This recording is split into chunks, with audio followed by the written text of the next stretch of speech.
33 సంవత్సరాల చరిత్ర కలిగిన పాఠశాల శిథిలావస్థకు చేరటంతో పిల్లలను స్కూలుకు పంపేందుకు తల్లిదండ్రులు భయాందోళన చెందుతున్నారని హెచ్ఎం జగజ్జీవన్ రావు పేర్కొన్నారు.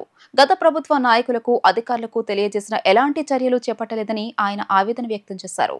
మంగళగిరిలోని శ్రీ పానకాల లక్ష్మీ నరసింహస్వామి మెట్ల మార్గంలోని డిఎన్టీ శిథిలావస్థకు చేరిన ప్రభుత్వ ప్రాథమిక పాఠశాల భవనం ఏ సమయంలోనైనా కుప్పకూలే ప్రమాదం ఉందని స్కూల్ హెచ్ఎం జగజ్జీవన్ రావు తెలియజేశారు. ఆర్ఎండ్బి ఇంజనీరింగ్ అధికారులు స్కూల్ భవనాన్ని పరిశీలించి తరగతులు నిర్వహించకూడదని ఆదేశాలు జారీ చేసినట్లు తెలియజేశారు. ప్రత్యామ్నాయంగా సొంత నిధులతో చిన్న గది అద్దెకు తీసుకుని పిల్లలకు పాఠాలు నేర్పుతున్నట్లు చెప్పారు. 1 నుండి 5వ తరగతి వరకు చదువుకునే 30 మంది చిన్నపిల్లలకు సరైన సదుపాయాలు లేక ఇబ్బందులకు గురవుతున్నారని ఆవేదన వ్యక్తం చేశారు. గత ప్రభుత్వం అధికారంలో ఉన్నప్పుడు ఎమ్మెల్యే ఆళ్ల రామకృష్ణారెడ్డి, ఎమ్మెల్సీ మురుగుడు హనుమంతరావు ప్రభుత్వ అధికారులకు తెలియజేసి వినతి పత్రాలు సమర్పించినా సమస్య పరిష్కారం కాలేదని స్థానికులు ఆరోపిస్తున్నారు. పిల్లల అవస్థలు చూడలేక ప్రజా దర్బార్లో మంగళగిరి ఎమ్మెల్యే నారా లోకేష్ని కలిసి విషయాన్ని తెలియజేసి వినతి పత్రాన్ని అందజేయగా వారు సానుకూలంగా స్పందించినట్లు చెప్పారు. ఎటువంటి ప్రమాదం జరగకముందే సంబంధిత అధికారులు మంగళగిరి ఎమ్మెల్యే నారా లోకేష్ స్పందించి తగు చర్యలు చేపట్టాలని ఆయన విజ్ఞప్తి చేశారు. దాదాపు ఈ స్కూలు కట్టి 33 సంవత్సరాలు అవుతుంది. స్కూల్ పూర్తిగా కూడా శిథిలావస్థకు వచ్చింది.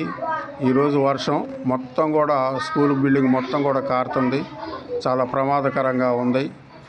పోయిన నెలలో మరి ఆర్ఎండ్బి ఇంజనీర్లు వచ్చేసి ఈ భవనాన్ని పరిశీలించి ఇక్కడ తరగతి గదులు నిర్వహించటం కుదరదని, ఇక్కడ చాలా ప్రమాదకరంగా ఉందని వాళ్ళు నివేదిక ఇవ్వటం జరిగింది. దానికి అనుగుణంగా ఇక్కడ మేము చిన్న రూములు ఒక రూము అద్దెకు తీసుకొని ఇక్కడ తరగతి గదులు నిర్వహిస్తున్నాము.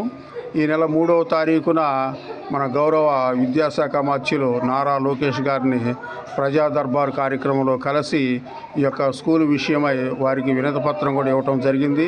వారు కూడా సానుకూలంగా స్పందించి త్వరలోనే ఈ స్కూల్కి ఒక బిల్డింగ్ శాంక్షన్ చేస్తానని వారు చెప్పడం జరిగింది. అన్ని విధాలుగా కూడా ఇప్పుడు చాలా ఇబ్బందికరంగా ఉంది. మరి వర్షాలు, పిల్లలు రావటం కూడా ఇక్కడ కూర్చోవటం కానీ చాలా ఇబ్బందిగా ఉంది. మరి ఇంతకన్నా కూడా మెరుగైనటువంటి ఇల్లు మాకు అద్దెకి ఈ ప్రాంతంలో ఏం దొరకలేదు. ఇదే మాకు వీలు పడింది. చాలా పిల్లలకి మాకు చాలా ఇబ్బందికరంగా ఉంది. కాబట్టి వెంటనే స్పందించి ఈ స్కూల్కి 2 గదులు శాంక్షన్ చేస్తూ కొత్త భవనాన్ని నిర్మించవలసిందిగా నేను కోరుకుంటున్నాను. ఈ ప్రాంతంలో ఎస్టీ, ఎస్సీలు, బీసీలు బాగా ఎక్కువగా ఉంటారు. ఈ ప్రాంతంలో బాగా బలహీనులు, ఇల్లంతా చదువుకునే వ్యక్తులు ఈ ప్రాంతంలో స్కూల్లో కనీసం సదుపాయాలు లేక భవనం కూడా శిథిలావస్థకి వచ్చింది.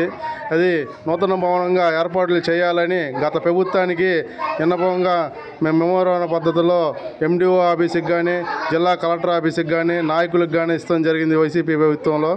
ఇప్పుడు అధికారంలోకి వచ్చిన తెలుగుదేశం ప్రభుత్వం నాయకులు నారా లోకేష్ గారు, స్థానిక ఎమ్మెల్యే గారికి కూడా మేము ప్రజా దర్బార్లో కలిసి మా మాస్టర్ గారు అర్జీ ఇస్తాం జరిగింది. ఇది వీలైనంత త్వరగా ఈ స్కూల్ని నూతన భవనంగా చిత్రీకరించి ఈ పిల్లలకి చదువులకి అందుబాటులో తీసుకురావాలని మేము ఈ వీడియో ద్వారా కోరుకుంటున్నాం. ఈ ప్రాంతంలో చదువు అనేది చాలా అవసరం. బాగా వెనకబడిన క్యాస్టులు, బాగా బలుగు బలహీన వర్గాలు ఉండే ప్రాంతం ఇది. ఈ విద్యని అందజేయకపోతే పిల్లల భవిష్యత్తు కూడా అధోగతికి వెళ్ళిద్ది. దాన్ని కూడా దృష్టిలో పెట్టుకొని మీరు నాయకులు నారా లోకేష్ గారు, మేము ఒకటే కోరుతున్నాం. విద్య అనేది పిల్లలకి భవిష్యత్తుకి, రాష్ట్ర భవిష్యత్తుకి కూడా చాలా అవసరమైంది. కాబట్టి మీరు ఏర్పాట్లు చేస్తారని కోరుకుంటున్నాం ఈ వీడియో ద్వారా.